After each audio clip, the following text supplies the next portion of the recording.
Welcome back to ECW 2006, and this is the 12th episode of CyberSlam, the final one for the time being from the Hammerstein Ballroom. Before we go into the action, we get a promo from Tommy Dreamer recorded last week after he was defeated by Loki in the main event. Dreamer's in the doctor's room being assessed. He is in a bad way, both physically and mentally, but his question is how he could have been so stupid. How Tommy Dreamer was so naive to trust Paul Heyman. He grows more frustrated as he's thinking more things over in his head. Dreamer says that it's more than just Paul Heyman though. He talks about those guys, the so-called Revolutionaries. They showed up on week 1 and Dreamer and the rest of the originals, they didn't suspect a thing. Footage is then shown of their confrontation with Paul Heyman at the start of the first episode and their attack of Tommy Dreamer, Sandman, Sabu and Rob Van Dam after the first main event. But after they did that, after they ruined the first episode of ECW CyberSlam, they didn't get kicked to the curb.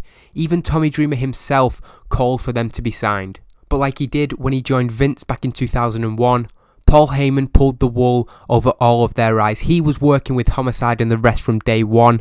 And like that time 5 years ago, the first time he stabbed the men and women who built ECW from the ground in the back, there's only one thing on the mind of Tommy Dreamer, and that's revenge. So a good promo from Tommy Dreamer, a 49 D+ rating, continuing the storyline, getting the show off to a good start and really laying him out as the leader of that group who are gunning for Paul Heyman. We then go into a recap of last week's show where a security-flanked Paul Heyman spoke about doing what was best for the future of ECW. He truly believed that he was doing what was right, moving away from the established names like Rob Van Dam and the rest of the originals.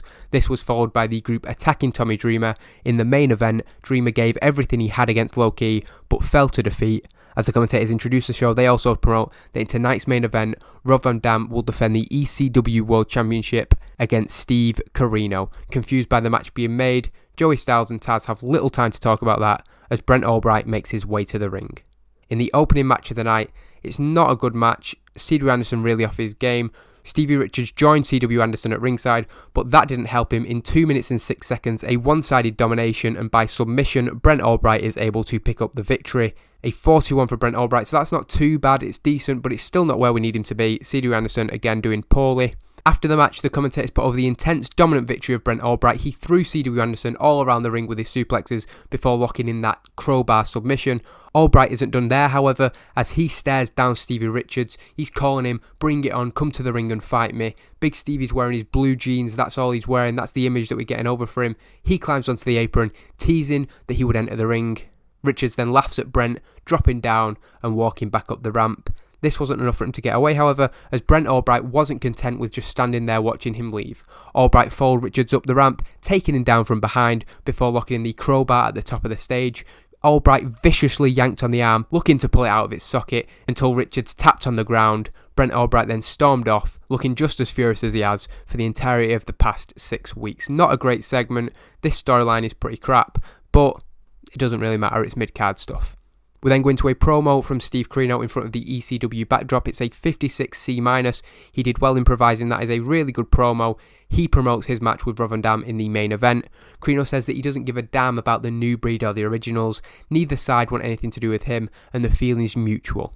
He resents being referred to as an original, because unlike RVD, he isn't a washed-up tribute act to his former self. Corino adds that everybody seems to want to have somebody watching their backs in ECW, and maybe that's needed for them, but he doesn't need any help. Steve Corino isn't watching his back because he's looking forward to becoming the ECW World Champion tonight. We then get a pre-recorded promo from the New Breed Revolutionaries. They are out on the streets of Manhattan talking to the ECW cameras. Homicide takes the lead as always, saying that the 4 men on screen have been revolutionaries since day one.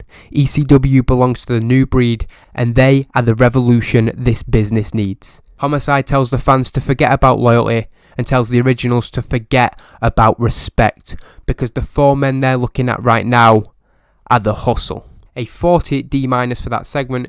Homicide struggling when going off script. Nonetheless, we're just getting over that these guys will now be known as the Hustle or perhaps Heyman's Hustle going forward. We then get the second match of the night, Elijah Burke v Al Snow. This is a match that's been rumbling on in the background for a few weeks. Al Snow was trying to get rid of Head. He put it in a burning trash can, only for it to return the next week. Who was behind it? That's what Al Snow's been trying to find out for the past month. Burke has denied any involvement in what happened, but took no shortage of delight in making fun of Al Snow and Head's relationship. Elijah Burke defeats Al Snow in 10 minutes and 7 seconds. Al Snow, seemingly in control, went up top for that moonsault, but Angel Williams threw the head to Elijah Burke. He hit Al Snow on the back as he set up for the moonsault. Burke was then able to hit the Elijah Express to pick up the victory, a 39 for Al Snow, a 37 for Elijah Burke. Again, not a great match, but these are the ratings that we are getting used to. After the match, having used Head to defeat Al Snow, Elijah Burke added insult to injury, keeping hold of it after the bell. Burke and his girlfriend Angel Williams made sexually suggestive gestures towards the Head, including the future of ECW, getting Head from Head. Burke then threw Head down next to Snow, who despite being barely conscious, put his arm around it in a protective manner. The commentators were unsure how to react as the show moved on. We'll then get another promo for the main event, Rob Van Dam talking about Steve Corino, but his focus isn't just on the man he'll be facing tonight. RVD says that he'd understand Heyman making this match if it was against Low Key or Homicide, but he doesn't get what's going on tonight. He says that he doesn't trust that Paul Heyman doesn't have something up his sleeve. He says that to beat Corino, he's going to have to be 100% focused, but he'd be stupid not to have one eye on what's going on around him during the main event.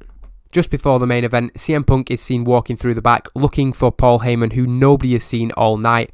Punk's search eventually leads him down a dead end as he is confronted by Heyman's personal security. This makes it clear that he was closing in on the chief of ECW. However, when he says that he needs to see Paul Heyman, the head of the group gets information in his ear. Punk is then led away by a number of security guards, a 62 rating. That is very good for us and will help the show at the end of the night. We have that main event, a 60C rating. That is a good rating. A 72 from Rob Van Dam. That is an excellent performance in the main event. Steve Corino holding his own with a 53. Despite what we thought before the match, there was no shenanigans involved throughout the 17 minutes and 44 seconds of this match. Rob Van Dam cleanly defeating Steve Corino to make the first defense of his ECW World Championship. Of course, the night wasn't over there. Rob Van Dam handed the ECW World title his first successful defense, but he's clearly aware of the potential dangers that are around him. RVD's suspicions are confirmed as Homicide walks out from the back. Shortly after, Siaki emerges. I forgot to put him on screen, but he is dragging Sabu behind him. Sabu has clearly been attacked in the back, and of course they're behind it. RVD's furious. He tells him to put Sabu down and come and fight him in the ring. Homicide, however, has something to say.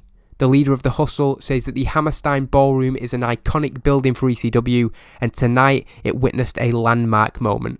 Homicide tells everybody to look in the ring because this is the last time an ECW original ever leaves a world title match as world champ. As Homicide says this, Low Key pops up on the apron, seemingly from out of nowhere, with RVD going after him. As he does this, Xavier also comes up, chop blocking RVD from behind. Exhausted from his match, RVD can't put up much of a fight.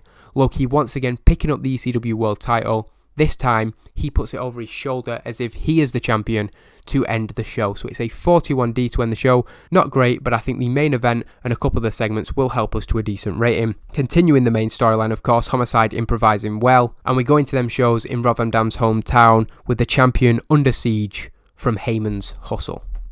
So a 56C-. I had hoped the main event could help us improve on that, but it does increase our popularity in 45 regions. Again, it's one of them shows at the end of a block of shows, so the 13th show should have a bit of a feel of a fresh start, or certainly the episodes that follow that as well. We're done for the Hammerstein Ballroom. 4 really good shows. We've improved on those first 2 lots of tapings, but now the challenge is going into a different region. We're in Great Lakes, where a lot of our guys don't have as much popularity as they do in the tri-state, so I'm interested to see how we do over the next 4 weeks.